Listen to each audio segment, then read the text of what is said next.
ओम शांति। एक सूफी फकीर होता है, उसके पास एक बंजारा सेवाधारी करके आता है। तो इस सूफी फकीर की यह बंजारा बहुत सेवा करता है और सेवा के फल स्वरूप एक दिन यह फकीर उसे एक गधा इनाम में देता है। और ये जो व्यक्ति होता है बंजारा, अब गधे को लेकर चल देता है। जो भी उसका कार्य होता है, अब गधा उसमें उसकी मदद करता है। जो बोझ वो खुद उठाता था, अब वो बोझ गधा उठाता है। तो बहुत इस बंजारे की यह गधा सेवा करता है। सेवा करते करते गधा बूढ़ा हो जाता है और एक दिन मर जाता है। बंजारा जो होता है उसे गधे से बहुत प्यार भी हो जाता है। सोचता है क्यों ना इसकी एक कब्र बनाऊं, क्योंकि बहुत सेवा की है, सारी उम्र जीवन पर्यंत सेवा की है, तो उसकी कब्र बनाऊं। तो जब उसकी कब्र बनाने लगता है और मिट्टी डालने लगता है, सोचता है अच्छी कब्र बनाऊं, थोड़ी बड़ी, थोड़ी शानदार भी हो। तो जब कब्र तैयार हो जाती है और थोड़ी मिट्टी डालते रहता है, तो सामने से एक राहगीर गुजरता है। श्रद्धा से उसके हाथ जुड़ जाते हैं। सोचता है कि शायद कोई बहुत ही पहुंचा हुआ महात्मा होगा, तो थोड़े पत्थर पैसे फेंकता है वहां पर कब्र पर। ये जो आदमी होता है बंजारा, उसको थोड़ी हंसी तो आती है, परंतु सोचता है अगर कुछ बोला तो इसकी जो श्रद्धा है उसे ठेस पहुंचेगी। क्योंकि ये बंजारा मिट्टी डालते हुए रोता भी रहता है। तो उस दिन उस आदमी को देखकर फिर कई लोग भी पैसे डालने लगते हैं, तो वो तो बड़ा खुश हो जाता है। दूसरे दिन भी वैसा ही, तीसरे दिन भी वैसा ही, फिर तो ये रोज होने लगता है। सोचता है ये गधे ने जीवन भर तो मेरी बहुत सेवा की, मरने के बाद भी बहुत अच्छी मेरी सेवा कर रही है। और एक दिन वो बहुत रईस बन जाता है और कार्य एक ही है, सुबह से जाओ, रोना चालू करो और लोग आते आते कब्र पर पैसे डालना चालू।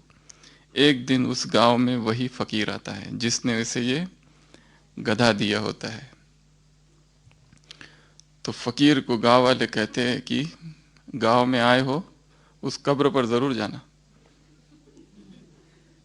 बहुत पहुंचे हुए महात्मा की ये कब्र है, कोई साधा व्यक्ति नहीं था वो, क्योंकि बहुत नाम है। तो यहाँ आए हो तो वहां से जरूर जाना। तो फकीर कब्र के पास आता है और उस बंजारे को देखता है तो पहचान लेता है। वो बंजारा भी उसे पहचान लेता है और कहता है कि मैं वही हूँ जिसने आपकी सेवा की थी और आपने मुझे ये गधा दिया था। अब मैंने ये बात आज तक किसी से कही नहीं, पर आपसे क्या छुपाना, आप ही ने गधा दिया था, तो आपको कह देता हूँ ये वही गधा था। वो कहता है कि इसमें आश्चर्य की क्या बात है, हमारे गांव में तो इससे भी बड़ा एक कब्र है, वो जो महात्मा की खबर है वो इससे भी बड़ा महात्मा है। ऐसे ही एक महात्मा की कब्र हमारे गांव में भी है, जो तो इससे भी कई गुना अधिक प्रसिद्ध है। जो भी हमारे गांव में आता है उस कब्र के पास आता ही है। और वो पता है कौन है? बोलता है नहीं, वो कहता है वो इसी गधे की माँ थी।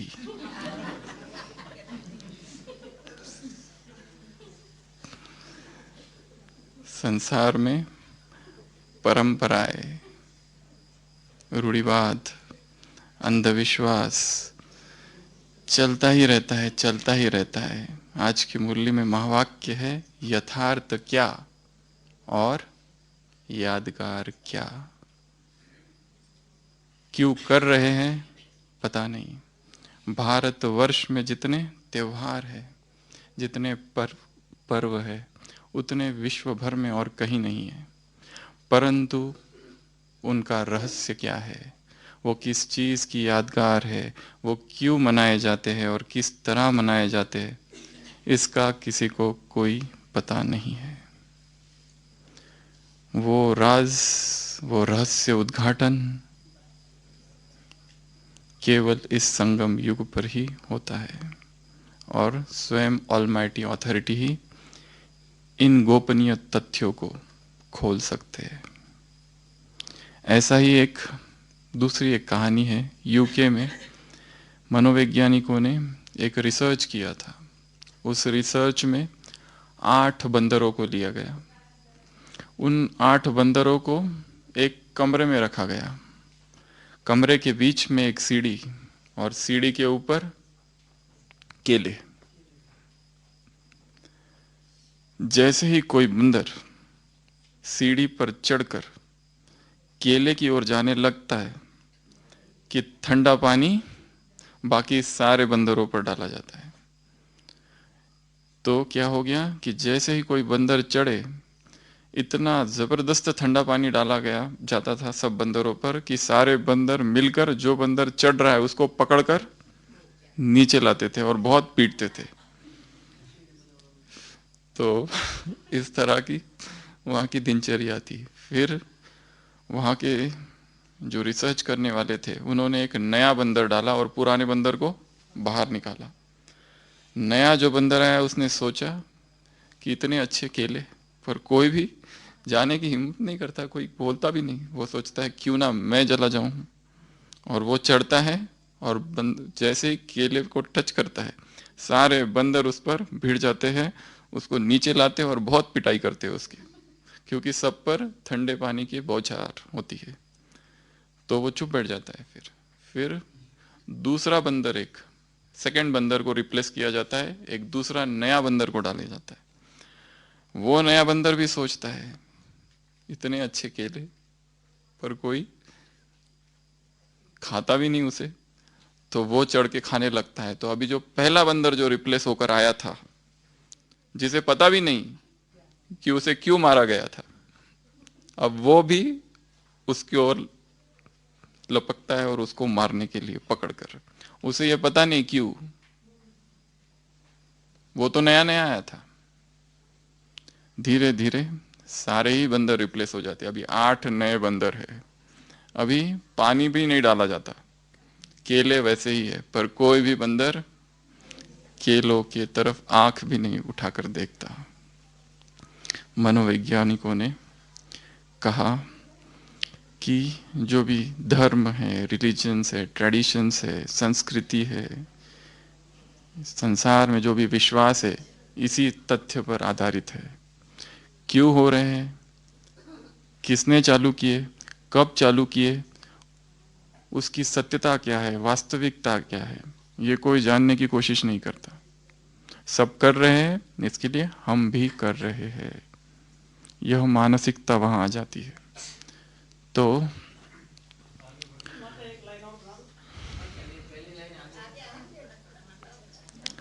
आज की मुरली, बाबा किस रूप में आया है?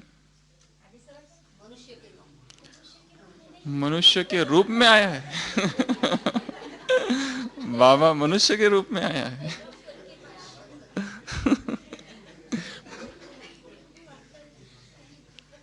पॉलीएंथ्रोमॉर्फिज्म कहा जाता है उसे। मनुष्य के रूप में भगवान को मनुष्य बना देना, इस पर एक क्लास है डेनिस बहन जी का। तो बाबा आज किस रूप में आया है?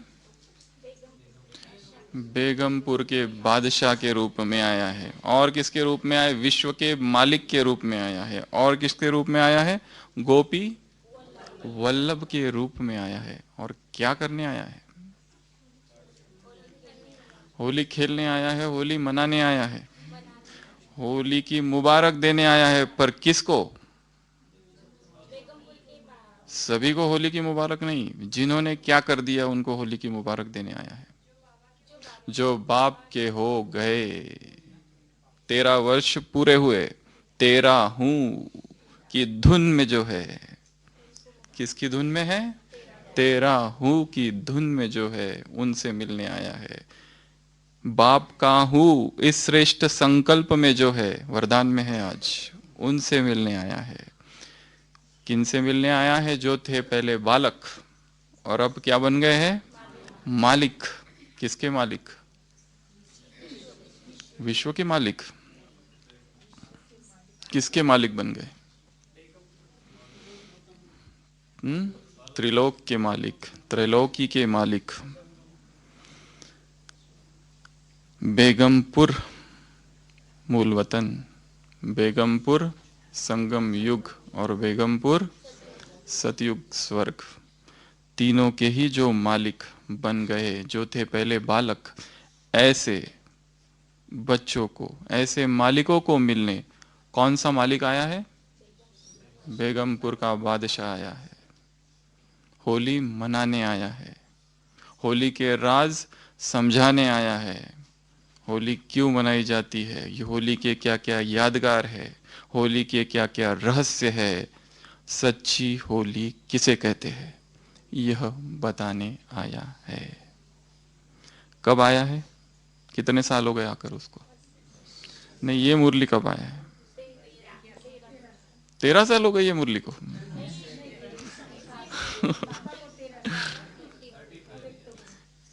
35 साल।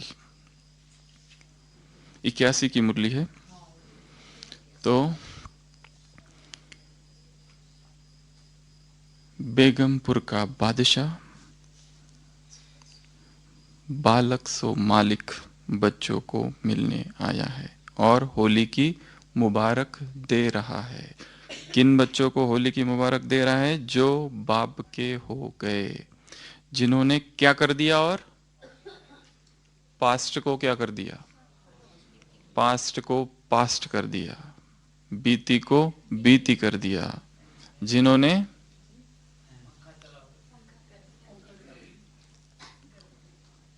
अतीत को समाप्त कर दिया, जो वर्तमान में जी रहे हैं, जिनका ये नया जन्म है, जिनका नवजन्म हुआ है, ऐसे मरजीवा जो बच्चे हैं, उनको मिलने बाप आया है। उन्हीं को होली की मुबारक दे रहा है, बाकियों को नहीं। बाबा ने कहा है, प्रश्न भी पूछा है, हो लिए, हो गए। होली के कितने सारे भिन्न भिन्न अर्थ बाबा बता रहे हैं। कुछ अर्थ शाब्दिक अर्थ है, उसमें से एक है हो लिए, हो गए। बाबा ने कहा यही तुम गीत गाते हो। कौन सा गीत गाते हो? बाप के हो गए, ये तुम गीत गाते हो। पहले जलाते हो, फिर मनाते हो। एक दिन जलाना, एक दिन मनाना, एक दिन जलाना, एक दिन गीत गाना, खुशी में नाचना, खाना पीना, नाचना गाना, मौज करना, परंतु एक शब्द भूलना नहीं। कौन सा? अविनाशी और निरंतर। संगम युग में सभी ब्राह्मणों को बहलाने के लिए बाप दादा वरदान देते हैं। कौन सा? अविनाशी भव। तो इस मुरली में बाबा ने एक वरदान दिया है, एक वरदान संगम युग को दिया हुआ है और एक मंत्र फूका है कानों में ब्राह्मणों के। तो वरदान है अविनाशी भव का। किसके लिए अविनाशी? खुश रहने में अविनाशी। नाचो गाओ। कैसे नाचो? बुद्धि से, खुशी का नाच। कैसे नाचो? अव्यक्त वतनवासी बन, फरिश्ते की ड्रेस पहन। स्थूल नाचना नहीं है यहाँ पर, स्थूल कुछ भी नहीं है। बाबा ने कहा है ना, ये उस होली के रंग की मुबारक नहीं है, ये उस होली के रंग की मुबारक बाबा दे नहीं रहे हैं। ये नाचना पैरों का नहीं है, ये नाचना मन का है, ये नाचना बुद्धि का है, ये नाचना खुशी का है। तो ऐसा नाच, अव्यक्त वतनवासी बन, फरिश्तों की नाच, फरिश्तों की ड्रेस पहन, निरंतर नाचते रहो, अविनाशी हो जाए ये नाचना। ऐसा बाबा चाहते हैं। उस होली में क्या किया जाता है और इस होली में बाबा क्या कराते हैं? पहले तो उस होली में क्या किया जाता है वो बताओ। वहां पर रंग लग जाता है, उस रंग से क्या हो जाता है? कपड़े खराब होते हैं, सूरत बिगड़ जाती है, और क्या होता है? पैसा बर्बाद हो जाता है, और क्या होता है? झगड़े। जितनी कैजुअलिटी इमरजेंसी रूम में, जितनी कैजुअलिटीज होली के दिन आती है, रंग पंचमी, उतनी और कभी नहीं आती है। लड़ाई झगड़ा सबसे ज्यादा उसी दिन होता है। और क्या होता है उस दिन? चेहरे पर जलन। 2007 दिल्ली में बहुत सारे जो रंग जो इस्तेमाल किए गए थे, पहले ज़माने में नैसर्गिक रंग थे, अभी जो रंग है वो रासायनिक है। उसमें स्किन इरिटेशन और कईयों की आंखें पर बुरा असर हुआ था। 2007-2005 दिल्ली में बहुत बड़ा प्रकरण हुआ था, बहुत बड़ी रिसर्च हुई उसके बाद में। इसके लिए कई लोग उन रासायनिक रंगों को छोड़कर जो प्राकृतिक रंग है उसकी ओर चल रहे हैं अभी। हाँ। तो और उस रंग में क्या होता है? एक तो रंग, दूसरा झगड़े, तीसरा और क्या होता है? पैसे बर्बाद, और वाटर पोल्यूशन। उसमें जो डाई, जो पिगमेंट यूज किया जाता है, उससे वाटर पोल्यूशन, प्रदूषण होता है। और होली से क्या होता है? समुंदर में डाला जाता है सारा प्रदूषण, वो सारा समुंदर जल प्रदूषण जिसको कहते हैं, और सारा समुद्र में फेंक दिया जाता है पिगमेंट्स। हाँ, संबंधों में करवाट, वो एक दूसरा पॉइंट है, पर ये भी राइट है। उसमें और एक पॉइंट जोड़ा है। पहले हम एनवायरनमेंट के बारे में सोचेंगे, फिर मनुष्य के संबंधों में जाएंगे। एनवायरनमेंट में और एक महत्वपूर्ण बात होती है, वो कौन सी? डिफॉरेस्टेशन, जंगल तोड़, जिसको कहा जाता है जंगल तोड़, डिफॉरेस्टेशन। जो आंकड़े निकाले गए, 30,000 से ज़्यादा होलिका दहन जो हो जाता है, एक एक होलिका दहन में कम से कम 100 किलो लकड़े, वो जो वुड्स होते हैं, वो यूज़ किए जाते हैं। और बहुत सारी चीज़ें उसमें होती है। तो एनवायरमेंटल बहुत सारा जो निसर्ग में भी बहुत कुछ होली की वजह से संसार में होता है। और क्या संबंधों में कड़वाहट कैसी? झगड़े होते हैं इसके लिए। अच्छा, ठीक है। तो नशा करते हैं, नशीले पदार्थ, नशे में ही बहुत सारे अपराध होते हैं नशे की हालत में। और साउंड पोल्यूशन। और भिन्न भिन्न भारत में होली का त्यौहार एक एक राज्य में अलग अलग रीति से मनाया जाता है। वहाँ ब्रिज का की होली अलग, वहाँ मथुरा और वृंदावन में 15-15 दिन चलती है होली। वहाँ पर कई जगह वो पत्नियां अपने पति को लाठी से, डंडे से लात मार होली होती है ना एक। वो वो फिर अपने को बचाते हैं ढाल से। अलग अलग प्रकार की होली है। महाराष्ट्र में रंग पंचमी, महाराष्ट्र में वो भी होता है गोविंदा, देखा है ना? तो बहुत सारा कुछ होता है। हर राज्य की होली अलग अलग है, हर राज्य के होली का नाम भी अलग अलग है। कहीं धुलेंडी तो कहीं पर धूलिवंदन, तो कहीं रंग पंचमी, कहीं दुलेटी, अलग अलग नाम है भारत में ही। और जो भारत के बाहर भी, जहाँ अल्पसंख्यक हिंदू है, वहाँ पर भी बहुत अलग अलग तरीके से मनाई जाती है। तो ये संसार की होली। बाबा बता रहे हैं कौन सी होली? रूहानी रंग में रंगने वाली होली।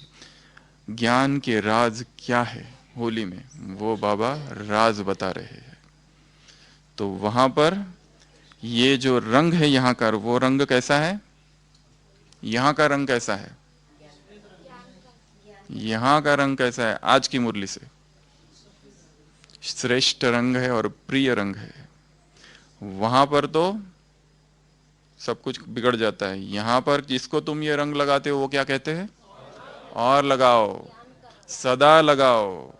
क्या कहते हैं? और लगाओ और सदा लगाओ। क्योंकि जब तुम और लगाते हो, जब तुम सदा लगाते हो, तो वो मनुष्य से परिवर्तन हो देवता बन जाते हैं। ऐसी ये होली है। वहां पर पिचकारी है, यहाँ पर भी पिचकारी है। वहां पर एक एक पिचकारी में अलग अलग रंग और अलग अलग धाराएं है, यहाँ पर भी एक एक पिचकारी में अलग अलग धाराएं है। आज बाबा ने 4 पिचकारियों का वर्णन किया है। सबसे पहली कौन सी है? खुशी की पिचकारी। दूसरी पिचकारी है प्राप्तियों की पिचकारी, और तीसरी पिचकारी है शक्तियों की पिचकारी, और चौथी पिचकारी है ज्ञान की पिचकारी। ऐसी ये 4 पिचकारी। और 5वीं पिचकारी गुणों की पिचकारी। ज्ञान गुण, गुण तो चाहिए ना, गुणों की भी पिचकारी। तो सबसे पहली पिचकारी है खुशी की पिचकारी। इस खुशी की पिचकारी में 4 धाराएं हैं। कौन सी धारा है उसमें? खुशी की पिचकारी में 4 धाराएं हैं। पहली धारा, एक एक धारा एक एक समान है। एक एक धारा जब किसी को लगती है तो वो भी रंग में रंग जाता है। मैं श्रेष्ठ आत्मा हूं। आज के वरदान में है समर्थ संकल्प जो करते हो वो बीज है। मैं मास्टर सर्वशक्तिमान आत्मा हूं, मैं बाबा का हूं, ये समर्थ संकल्प है। इस समर्थ संकल्प पर में जब टिकते हो तो कौन सा नशे का अनुभव होता है? माया जीत और विजयी। तो मैं श्रेष्ठ आत्मा हूं, खुशी के पिचकारी की धारा नंबर 1। धारा नंबर 2,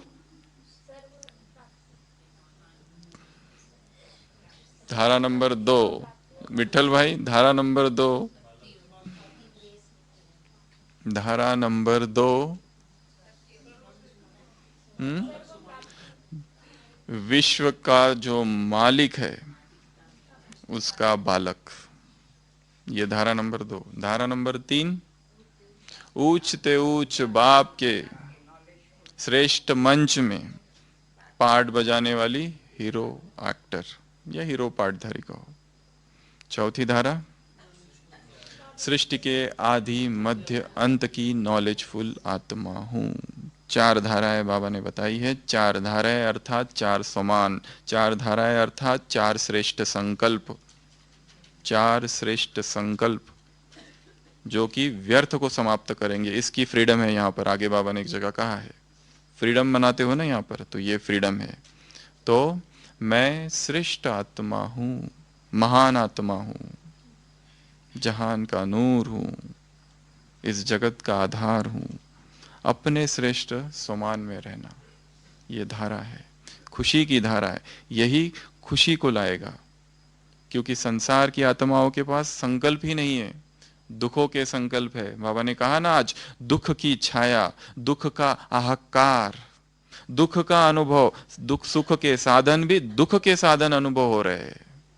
संसार की हालत कैसी है? सुख के साधन भी दुख के साधन अनुभव हो रहे हैं। चारों ओर दुख का हाहाकार है, सारे देश में अंधकार छाया हुआ है, घटाटोप अंधकार। सुख की एक झलक भी दिखाई नहीं दे रही है। ऐसी संसार की हालत है, इतना दुख है और इतना ही व्यर्थ भी है वहां पर। ऐसे दुखों में खुशी की पिचकारी हमारे हाथ में है, और उसका एक धारा, उसका एक संकल्प, उसका एक समान कितना ऊंचा है। मैं श्रेष्ठ आत्मा हूं, विश्व का जो मालिक है, संसार का जो नियंता है, जो सृष्टि करता है, उसका बालक हूं। सृष्टि के आदि मध्य अंत को जानने वाली आत्मा हूं, नॉलेजफुल आत्मा हूं। इस सृष्टि के आदि मध्य अंत को कोई नहीं जानता। जो हमने जाना है, जो हमने पाया है, इस संसार में आज तक किसी ने नहीं पाया। चौथा, ऊंचे ते ऊंचे बाप, उसके साथ पाठ बजाने वाली हो। कहां पर? इस श्रेष्ठ मंच पर।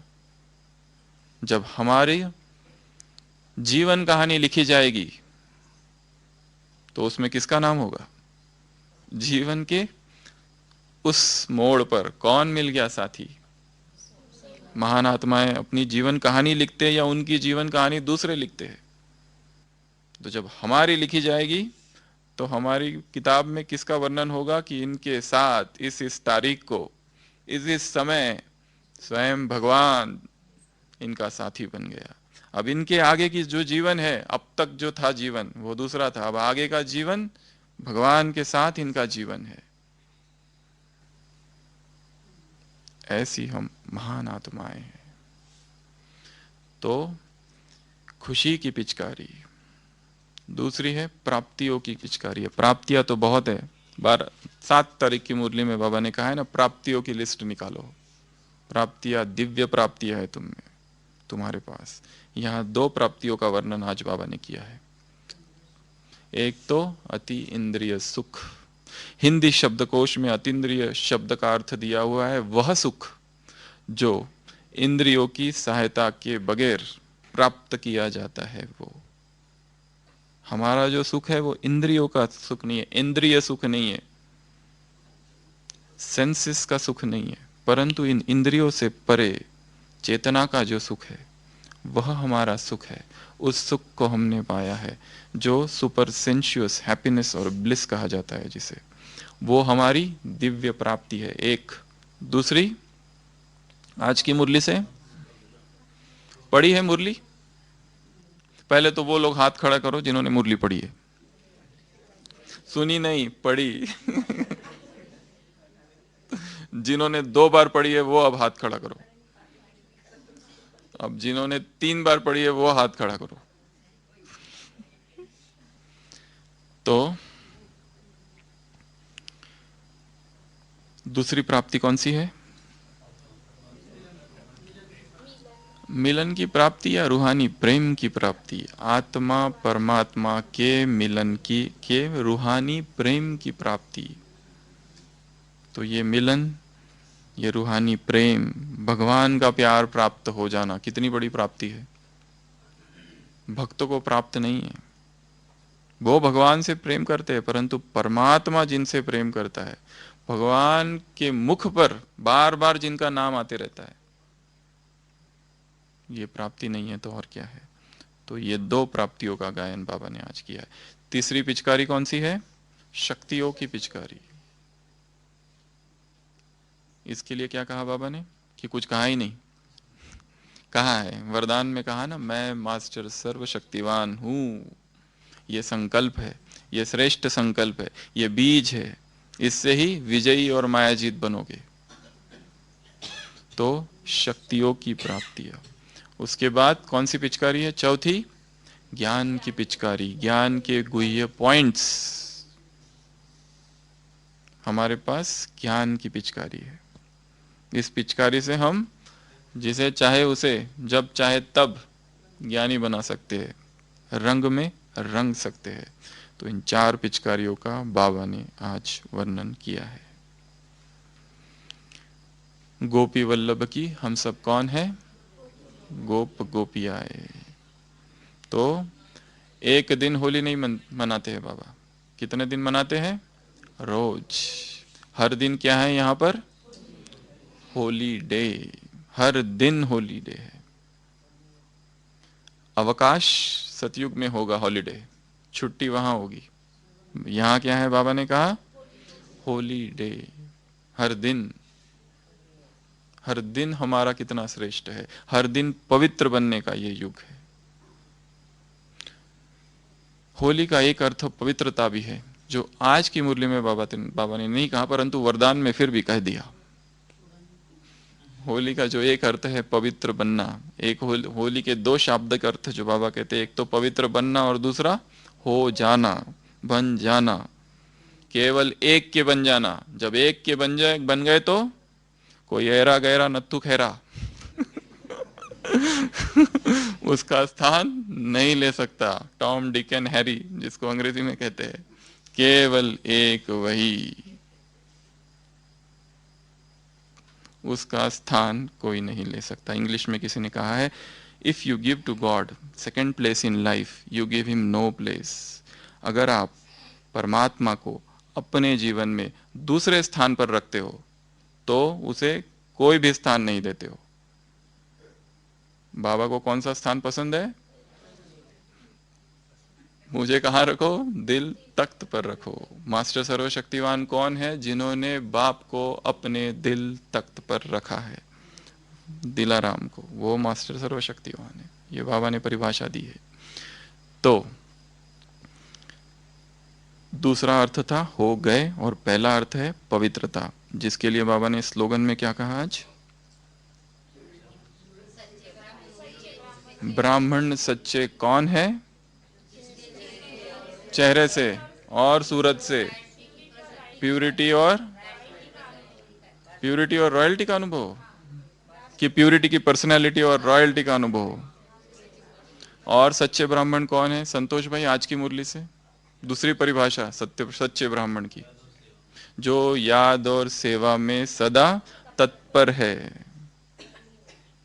जल और नीर, नीर और मछली। तो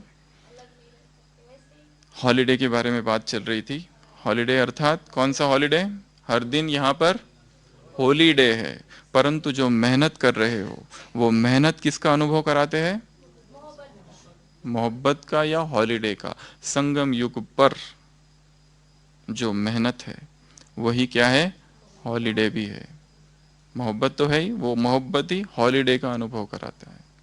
जैसे वो बताया ना, 3 मजदूर कहीं काम करते रहते हैं, एक विदेश का व्यक्ति आता है और उनको पूछता है, पहले मजदूर से जो बहुत ही दुखी है, बहुत ही दुखी हो के पत्थर तोड़ रहा है, बड़े बड़े पत्थर है तोड़ रहा है, उसको पूछता है क्या कर रहे हो? वो कहते देखते नहीं हो क्या, आंखें नहीं है क्या, क्या कर रहा हूँ? इतना बड़ा बड़ा पत्थर, पत्थर को तोड़ रहा हूँ, और क्या कर रहा हूँ, काम क्या है, बस यही काम करना पड़ता है, फिर भी कुछ मिलता नहीं है। बहुत ही दुखी है, बहुत ही पीड़ी है, पता नहीं भगवान ने हमको ऐसा क्यों बना दिया, ये ऐसा ही काम क्यों नहीं दिया, लोग तो कितने मजे से आराम से रहते हैं और मेरे ही माथे ये क्यों ऐसा काम दे दिया। बहुत ही दुखी है। वो विदेशी दूसरे मजदूर से पूछता हूँ तुम क्या कर रहे हो? वो थोड़ा सा संतुष्ट है, कहता है पत्थर तोड़ रहा हूँ, आजीविका कमा रहा हूँ, क्योंकि घर को संभालना पड़ता है, पत्नी को बच्चों को संभालना पड़ता है, इसके लिए आजीविका कमा रहा हूँ, मेरा समय बर्बाद नहीं करो, वैसे भी अभी 5 बजने वाले हैं, मेरे जाने का समय हो गया है, उसे जाने की जल्दी है, परंतु फिर भी थोड़ा बहुत संतुष्ट है। तीसरे व्यक्ति से पूछता है तुम क्या कर रहे हो? वो बहुत ही खुशी खुशी में पत्थर तोड़ रहा है, झूम रहा है, नाच रहा है, गा रहा है, और जैसे पूछते हैं उससे तो आकाश की तरफ देखता है, धन्यवाद का भाव उसके चित्त में भर जाता है, कहता है मैं भगवान के लिए मंदिर निर्माण कर रहा हूं। क्या कर रहा हूं?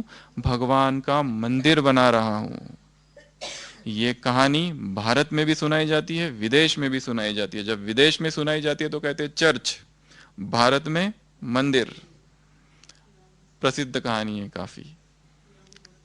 हम्म।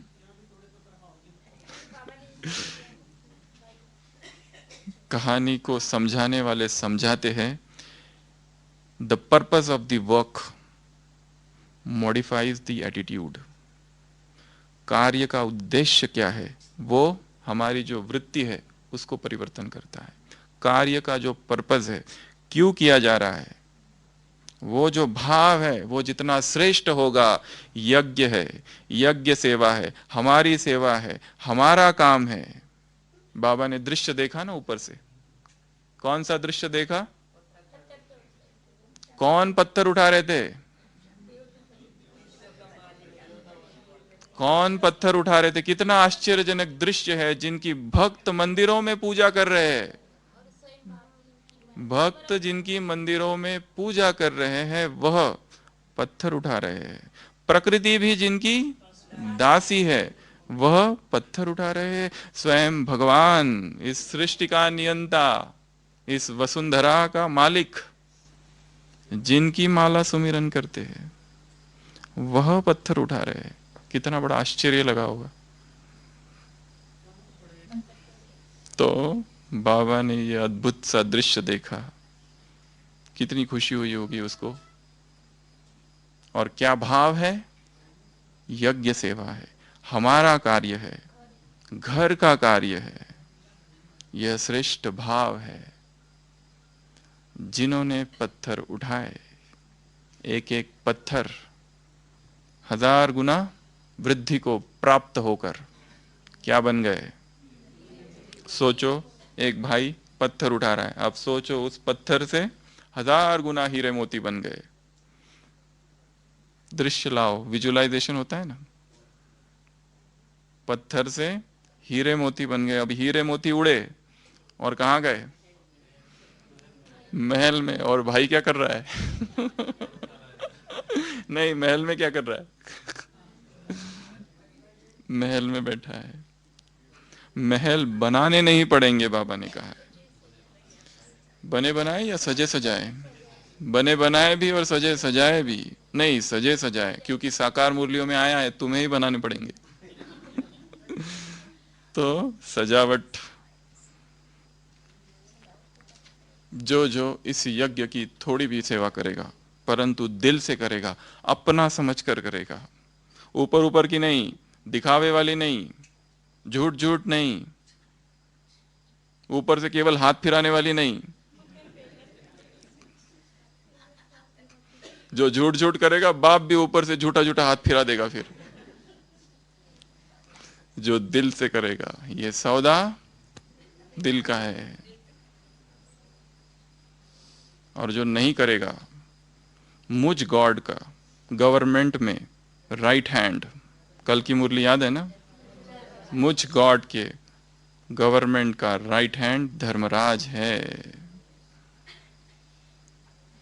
याद रखना। तो उसके यज्ञ की जिसने भी जो भी सेवा की है उन्हें पदम गुना मिल जाएगा, परंतु दिल से करे। जिस स्थान पर हम आए हैं, यहाँ पर सेवा करना और सेवा केंद्रों पर सेवा करना, इसमें भी बहुत अंतर है। परंतु दिल साफ, सच्ची, श्रेष्ठ भाव, विश्व कल्याण का भाव हो। साधारण सेवा परंतु स्थिति श्रेष्ठ हो। तो भगवान भी खुश हो गए बच्चों को पत्थर उठाते हुए देखकर और उन्हें वरदान भी दे दिया। आगे मुरली, होली मनाना अर्थात एक है जलाना, एक दिन जलाना, दूसरे दिन मनाना। तो एक दिन जला देना, जलाना अर्थात जो कुछ पुराना है, पास्ट, उसको समाप्त करना। सुबह भी चर्चा चालू थी हमारी कि पास्ट में ही जीते हैं या तो भविष्य में जीते हैं। जीना कहाँ है, वर्तमान में। अभी यहाँ बैठे हैं, बस बुद्धि यहीं हो, बुद्धि इधर उधर ना जाए। पास्ट की यादें उसे खींचती है। यादें तो कहीं जाएगी नहीं, परंतु यादें, कहते हैं आत्मा और मस्तिष्क एक होती है, जिसे मनोवैज्ञानिक कहते हैं साइकोलॉजिकल मेमोरीज। वो मेमोरीज जैसे इम्प्रिंट है ब्रेन पर, मस्तिष्क पर, वो जाती नहीं है। परंतु दो कंपार्टमेंट अगर कर दिए, एक स्टोर रूम और एक लिविंग रूम, वो स्टोर रूम में है, हम जा जाकर उनको खींचकर बाहर ना लाए, वो रहेगी पड़ी, एक दिन नष्ट हो जाएगी। उनको स्मरण करना, जो दर्द है, जो पीड़ा है, जो कि पास्ट हो चुका है, जो भोग विलास भोगे है पास्ट में, अब उनका स्मरण करने से क्या, वो तो देह के थे, वो वहीं समाप्त हो चुके हैं। उनके स्मरण से आत्मा शक्तिशाली नहीं बनेगी। आत्मा को जीना है वर्तमान में। In this moment lies the eternity. इस पल में ही सब कुछ समाया हुआ है, वर्तमान में। जो हो गया वो हो गया, फुल स्टॉप। जो हो गया अब उसका कोई चिंतन नहीं, वो पड़ा रहने दो अंदर। हमें रहना है केवल लिविंग रूम में, स्टोर रूम में जाके नहीं रहना। वहां रहोगे तो पागल होने की संभावना बहुत ज्यादा है। केवल इस जन्म का नहीं है वहां, जन्म जन्मांतर का माल वहां पर है। अवचेतन की परतों में बहुत कुछ छुपा हुआ है, सबकॉन्शियस के लेयर्स के अंदर। इसके लिए बाबा कह रहे हैं पास्ट इज पास्ट। ये कर दिया और बाप के हो गए। दो स्टेप्स है, पहले जलाना फिर मनाना। जिन्होंने जलाया ही नहीं वो मना भी नहीं सकते, जिन्होंने जलाया भी नहीं वो सदा खुश नहीं रह सकते।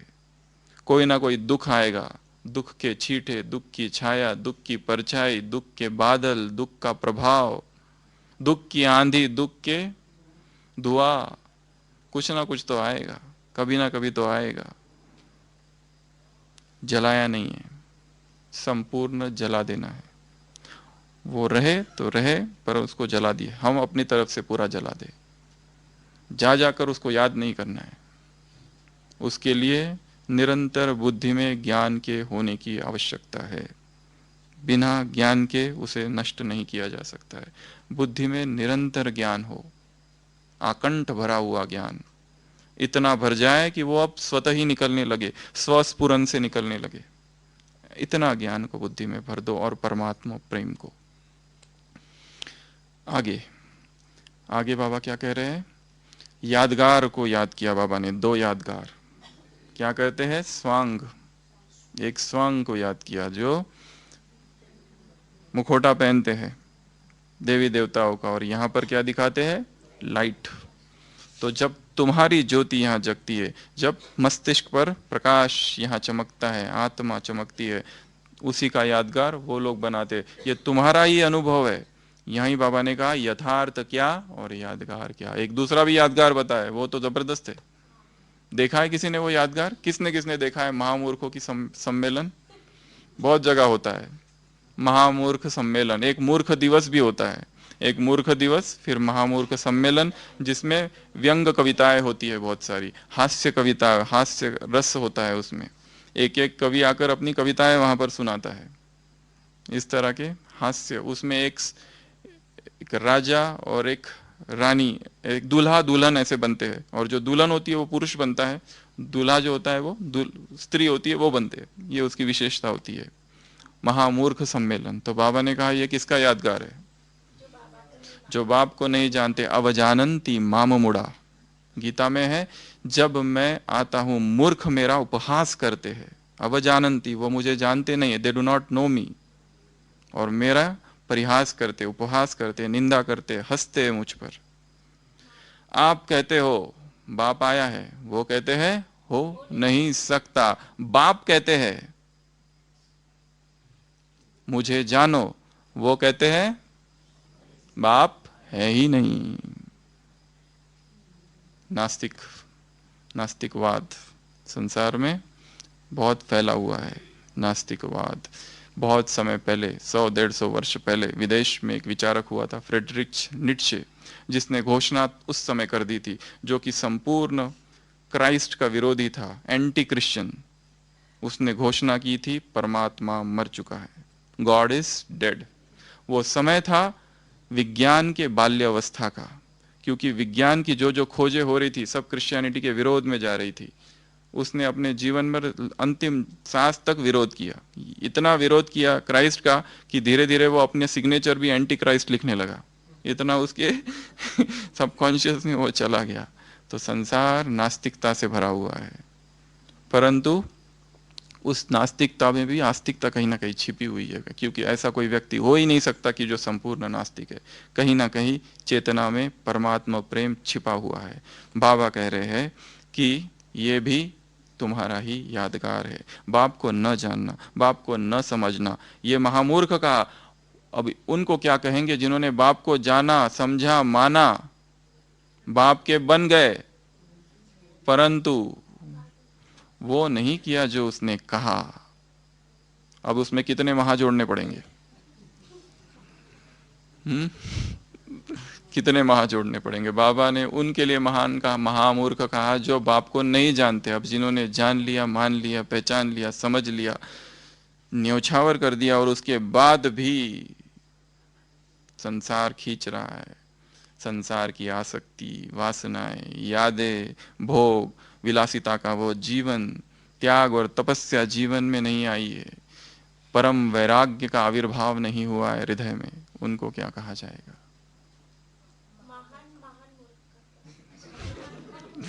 जितने महान जोड़ने हैं जोड़ दो, महान महा जोड़ो या महान जोड़ो, जो भी जोड़ने हैं जोड़ो। तो यहाँ बाबा ने और भी कहा कि सुनना सुनाना तो बहुत हो गया, अभी मिलना मनाना, मिलना और मनाना है।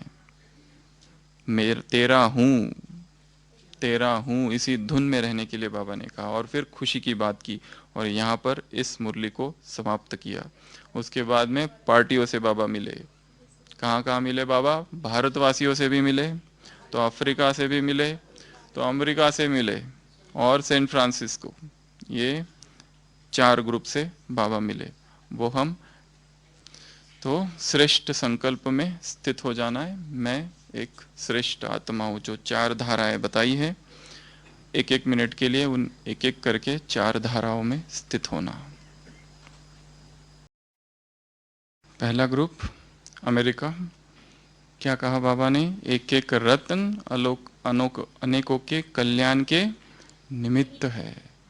और बाबा ने कुछ भविष्य की तरफ, भविष्य के कुछ सीन दिखाए हैं यहाँ पर। कौन से सीन? जो हमने कहा पहले भी कि दुख का अनुभव होगा आत्माओं को, चारों तरफ हाहाकार होगा दुख का, दुख बढ़ेगा, सुख की जरा भी झलक कहीं पर भी दिखाई नहीं देगी। ऐसे समय में साधन भी दुख का अनुभव कराएंगे। ऐसे समय में केवल बाप और बाप के बच्चे सहारा अनुभव करेंगी आत्माएं। क्या बन जाएंगे? Light house. सारे देश में अंधकार, और आप क्या बन जाओगे? Light house. इसके लिए बाबा ने यहाँ होमवर्क दिया है। कौन सा? लाइट और माइट फैलाने का अभ्यास करो। एक। और दूसरा, एक ही समय में 3 प्रकार की सेवा, मनसा वाचा कर्मणा। कर्मणा में उनको बिठाकर आथत देना, ये तो है ही, परंतु एक ही समय पर 3 प्रकार की सेवाएं करने के लिए कहा है। तो यहाँ बाबा ने कुछ होमवर्क दिया है, शॉर्ट में हम पूरा करेंगे। आगे आगे का ग्रुप कौन सा है? सैन फ्रांसिस्को, जिसमें बाबा ने कहा वहाँ पर सबसे ज़्यादा कौन है? धर्म नेताएं है। धर्म नेताएं क्या बन जाए? तुम्हारे मैसेंजर बन जाए। धर्म नेताओं को क्या करो? तीर लगाओ, बाण। जो गायन है किसका? कुमारियों का। तो ब्रह्मा कुमार क्या करे और ब्रह्मा कुमारी क्या करे? ब्रह्मा कुमारी कुमार क्या करे? शिकार को पकड़ के लाए। और ब्रह्मा कुमारी क्या करे? तीर चलाए। ब्रह्मा कुमारी क्या करे? झंडा बुलंद करे। ब्रह्मा कुमारी क्या करे? मर्जीवा बनाए, अपना बनाए, ये सब काम करे। तो उसी का यादगार फिर उधर शास्त्रों में जो दिखाए, अंबा अंबा अंबिका, अंबालिका, श्रीखंडी और पितामह भीष्म, जो यादगार दिखाया है, महारथियों को बाण मारे, तो वो यहाँ का यादगार है। परंतु कैसे? उनको ये नहीं कहो कि तुम गलत हो। उदाहरण कौन सा दिया? चूहे का। पहले फूको और फिर मारो। तो उनको महान महान कहते क्या बना दो? अपनी महानता दिखाओ। महान महान कहते अपनी महानता दिखाओ। कितनी अच्छी युक्ति बाबा ने कहा है। अच्छे से अच्छा कहो तो अच्छे से अच्छा बन जाएंगे। वो माइक है, बड़े हैं, तो उनको निमित्त बनाओ। और भी बहुत कुछ कहा है कि ऐसा कोई फंक्शन रखो कि उनको बड़े पोजीशन में उसको बुलाओ, और ऐसे परिवार से मिलाओ उनको फिर, ताकि उनको लगे कि ब्रह्मा कुमारी या क्या करती है, उनको भी अनुभव हो जाए। तो ये सारी बाबा प्रूफ चाहते हैं वो। तो ये सारी बातें बाबा ने किनके लिए कही? धर्म नेताओं की सेवा के लिए कही है। और लास्ट और तीसरा जो ग्रुप है वो कौन सा है? भोली दादी को करेंगे याद। पहले हम अभी अफ्रीका ग्रुप में आते हैं। तो अफ्रीका के लिए बाबा ने क्या? सेवाओं के लिए कहा। अफ्रीका के लिए क्या कहा? सेवाओं का उमंग बहुत है। ब्राह्मण अर्थात किसका उदाहरण दिया? मछली और नीर का। जैसे कि मछली का संसार क्या होता है? पानी ही संसार होता है। मछली को अगर पूछा जाओ, बताओ क्या ये सागर क्या है, तुम्हारा जीवन क्या है, तो कहेगी यही जो है वो दिख रहा है वो मेरा मेरा जीवन है। पर उसको कहा कि नहीं वर्णन करके बताओ, तो क्या कहेगी? क्या वर्णन करे? जो दिख रहा है बस वही है, वर्णन क्या करूं अब मैं? जो है वही जीवन है, अगर इससे बाहर हूं तो जीवन नहीं है। तो ब्राह्मण अर्थात जो सदा याद और सेवा में तत्पर। सेवा नहीं तो जीवन ही नहीं। ऐसा सेवा हमारे रग रग में समा जाए कि दिन रात यही संकल्प हो कि किसकी जाकर सेवा करूं, कैसे सेवा करूं, क्या क्या करूं। अभी भगवान के पास बैठकर योग में ये ना कहो कि बाबा आप हमारा ये कर दो। अभी ये नहीं कहना है बाबा से आप हमारा ये काम कर दो, इसको ज्ञान में लाओ, उसको ज्ञान में लाओ, पति को लाओ, बच्चों को लाओ, पोते को लाओ। अब बाबा से मांगना नहीं, अभी ये कहो कि आपके लिए अब हम क्या करें, अब आपकी कौन सी सेवा रह गई है वो बताओ तो हम कर दे। इतने स्वयं को तत्पर सज्ज आमादा कर दो। तो ये ब्राह्मणों की बाबा ने परिभाषा दी है। और एक यहाँ पर अफ्रीका को एक बहुत अच्छी बात बाबा ने कहा, मंत्र दिया है। कौन सा मंत्र? किसको फॉलो फॉलो फॉलो करो? एक बाप को, क्योंकि वही एक रस है, उसको फॉलो करेंगे तो एक रस होंगे, भाई और बहन, टॉम डिक एंड हैरी। और किसी को फॉलो नहीं करना है, क्योंकि उनमें अच्छाई दिखेंगी तो कमी भी दिखेगी। इसके लिए एक को ही फॉलो करने, यज्ञ का शुरुआत से जो नियम है, एक को ही फॉलो करना है। फॉलो करना, अनुकरण, अनुसरण, अनुगमन, तीनों शब्द उसमें आ जाते हैं। तो यहाँ फॉलो करने की बात बाबा ने की है। और लास्ट वाला जो ग्रुप है, भारत, भारत वालों ने क्या किया? भगवान को अपना बनाया और विदेशियों को बना बनाया भगवान, रेडीमेड गॉड। बना बनाया भगवान प्रस्तुत किया। मेहनत इन्होंने की, जिन्होंने सहन किया, इन्होंने यहाँ प्रत्यक्ष किया, फिर उनको दिया। यहाँ जाना तब तो उन्होंने जाना ना। तो जैसे दुकान का उदाहरण दिया, पहले दुकान छोटा, ठेली, ठेला, या क्या क्या कहा बाबा ने आज अच्छा शब्द, रेडी, रेडी या पटरी, उस पे रहता है, फिर बड़ा होता है। तो ये भी पहले छोटा था, मेहनत की, सहन किया, प्रत्यक्ष यहाँ किया, यहाँ पहचाना, फिर उनको रेडीमेड ऑन द प्लेटर, थाली में, उधर उनको दिया परोस के। तो काम भारत वालों ने किया, परंतु संगम युग को वरदान है, हर एक की विशेषता। वो भी लास्ट तो फास्ट है, परंतु जो आदि में है वो आदि में है ही है, वो आदि में ही रहेंगे। हर एक की विशेषता एक दो में विशेष है, एक दो में विशेष है, एक दो की विशेषता। ये बात यहाँ बाबा ने कही। और फिर याद किया, क्या कहा भोले दादी के लिए? ऐसा मत समझना जो भाषण दे रहे हैं वो वही बड़े महान है।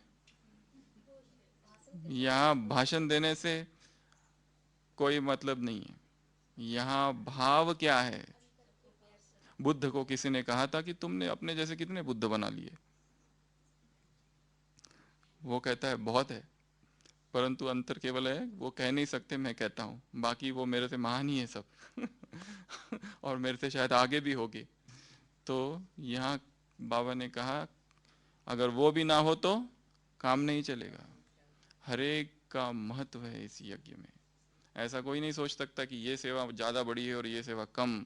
चाहे हजारों लाखों के सामने भाषण करने की सेवा हो या झाड़ू मारने की सेवा हो, भाग्य उतना ही है। परंतु उसमें अहंकार आ सकता है भाषण वाली सेवा में, उसमें तो फिर और ही नुकसान है, और ही घाटा है, और ही माइनस हो जाएगा। सेवा की और बाबा ने कहा, वर्णन किया, तो मार्क्स कट। मम्मा 2-3 मास बेंगलोर रहकर आई और किसी ने पूछा सेवा कैसी थी, मम्मा ने उत्तर दिया अच्छी थी, फुल स्टॉप। जो दूसरा भाई था उसने बताया क्या क्या बड़ी बड़ी सेवाएं हुई है। सेवाएं तो हो रही है, परंतु पता है सेवा परमात्मा करा रहा है, हमारा कुछ नहीं है।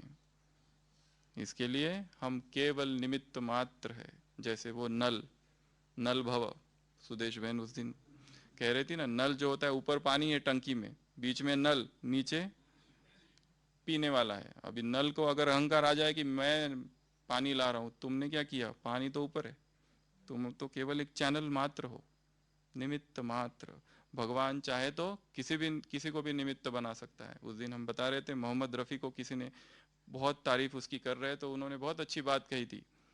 उन्होंने कहा था कि अगर खुदा चाहता तो मेरे जैसी आवाज़ किसी और को भी दे सकता था, पर उसने मुझे दिया, तो इसमें मेरी कोई महानता नहीं है कि मेरी आवाज़ इतनी अच्छी है। ये आवाज़ खुदा किसी और को भी दे सकता था, ये तो मैं नतमस्तक हूँ उसके आगे, नत नयन हूँ कि उसने ये आवाज़ मेरे कंठ में भर दी।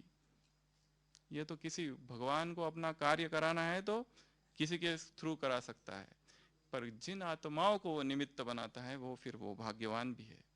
तो हम जो भी सेवाएं कर रहे हैं सभी महान कार्य है, सभी इस यज्ञ का कार्य मेरा कार्य है, यज्ञ का कार्य हमारे बाप का कार्य है। इस श्रेष्ठ भाव से उसे करना है।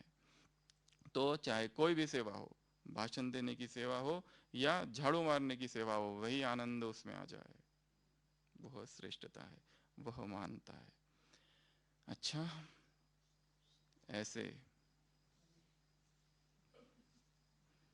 होली सो होली कर, होली के गीत गाने वाले बच्चों को, ऐसे बेगमपुर के मालिकों को, ऐसे ब्राह्मण सो देवता बनने वाले बच्चों को, ऐसे भिन्न भिन्न प्रकार की, भिन्न भिन्न पिचकारी से आत्मा की चोली रंगने वाले बच्चों को, ऐसे बाप से मंगल मिलन मनाने वाले बच्चों को बाप दादा का याद प्यार और गुड नाइट। ओम शांति। हम रूहानी बच्चों की, रूहानी बाप दादा को याद प्यार, गुड नाइट और नमस्ते।